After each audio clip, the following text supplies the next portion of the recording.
Speaking of Kanye West, somebody that Marcus is clearly happy with today. No? You're not fucking with it?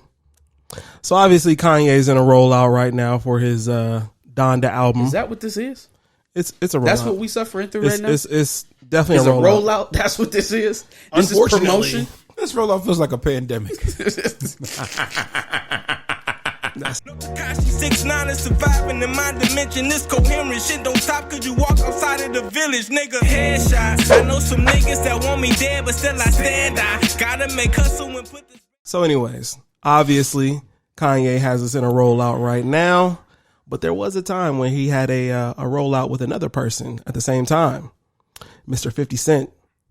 So my question to y'all is, what if 50 Cent actually won the sales battle between him and Kanye West? What albums was that? So this was 50's Curtis and Kanye's Graduation. And this was back in 2007. So mind you, coming up right after that, we got acts like Kid Cudi. We got acts like Drake coming up.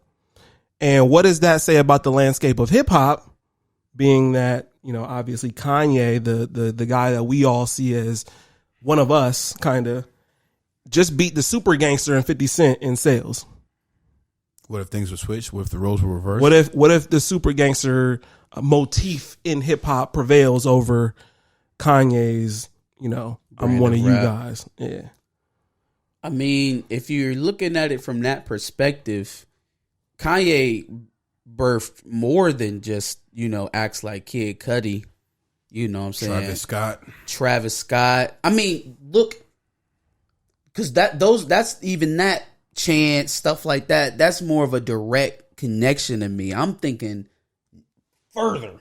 I'm saying, how do you get a Juice WRLD if Kanye doesn't win at that point? How do you get Trippie Redd? How do you get let me think. How do you get Polo G or Uzi? How do you get Roddy Ricch without a Kanye doing what he did to music? It's not so much of the direct effects that he had or the direct influences that he had on. Yeah, so your chances, your Travis Scott's, shit like that. But then also there's another layer of that allowed for it to grow into what rap is now. You know what I'm saying? And some of that's good, some of that's bad. It's just, you know, it's a little give and take. I think if the gangster rap genre would have prevailed, it would have been much of the same. You just would have seen it would have been a different code. Different perspective. Yeah. We just would have still been on. Rappers like probably Chief Keef's career probably would have been a lot bigger. Boozy would have had a chance for much more commercial success. Yuck, nah, but Boozy talked too much shit. He would have fucked himself up. Eventually, I mean, 50 talks a lot of shit. But that wouldn't have stopped him from ascending. I feel like the only reason why Boozy doesn't have the commercial success that probably maybe like Gucci Mane, honestly, drugs are more popular than murder. This is very true. You know? Because drugs are for fun. Drugs are more relatable than murder. That's true. But, you know what I mean? Who's to say that if 50 didn't win the streaming war, or not the streaming war, the sales war, and that ended up being the prevalent rap genre to carry us into the 2010s, who knows? I want to ask Reem specifically, but obviously you can kick in too. Being that 50 Cent was probably the last big artist in New York for a while, what do you think this means for New York if 50 is still winning? He came off of 2 big albums with Get Rich or Die Tryin' and The Massacre. This proves that he's still going on. Obviously, he's going to have the big head if he wins. But what does that mean for New York? Do they ever have a drought at that point? We wouldn't be rapping like niggas from the South.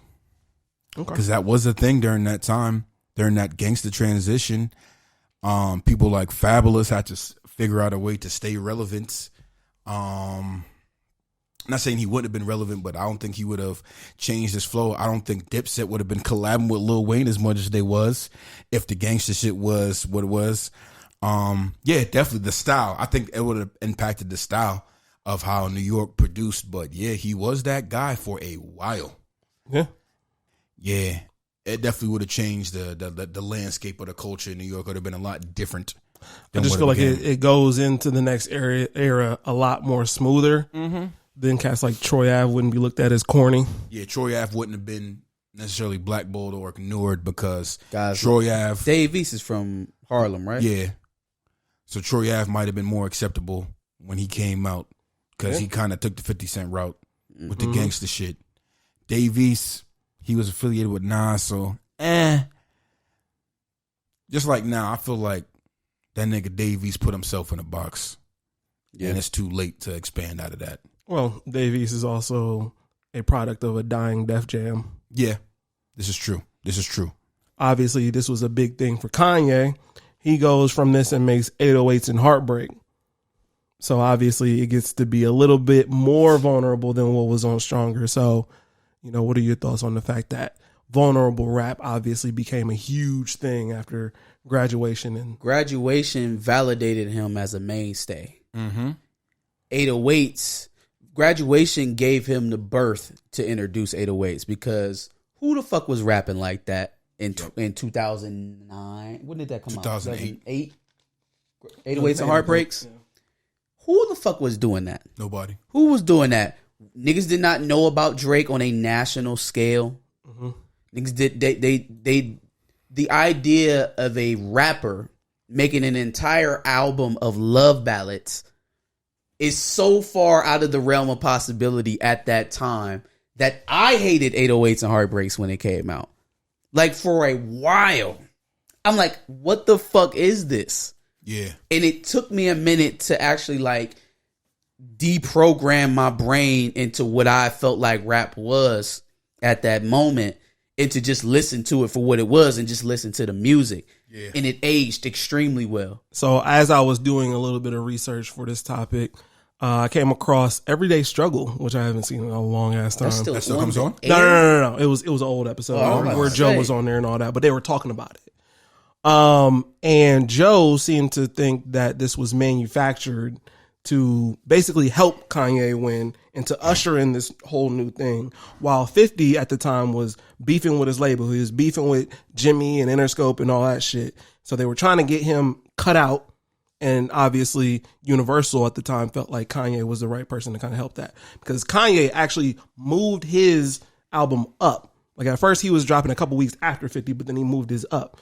So what do we think about the concerted effort to essentially silence 50 at the time? If that's what you believe it is, man, that's I don't think that's a lot of hearsay and none of that can be corroborated. So like I'm not even because what are you to tell me that the seeds for 808s and Heartbreaks weren't laid in Graduation then? Are you telling me that the natural progression between Graduation and 808s wasn't natural, that it was solely manufactured to stop 50 Cent? So then what about the maturations in between all the other albums? What about the maturation in between 808s and Yeezus? Or excuse me, not Yeezus, Beautiful Dark Twisted Fantasy.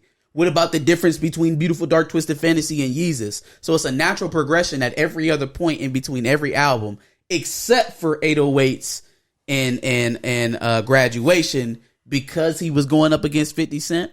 I can't. Well, I don't think the argument was that the album was specifically crafted. I think the rollout of them having a sales was battle assisted by Universal. Yeah, because both of them were under Universal at the time. And the thought is that obviously Universal persuades both of them to do this, but then they want Kanye to come out at the end. Because at the time, Curtis had two singles out. He had Amusement Park and he had Straight to the Bank. And those songs didn't get really any promo until Ayo Technology. So what he's saying is that Universal did this, but then obviously pushed Kanye a little bit more as well. The albums was just the album. If 50 Cent ended up winning the sales battle, do you think we would have ever heard of that story? Do you think he would have ever mentioned the fact that they pushed Kanye a little bit more? Probably not. So then I can't.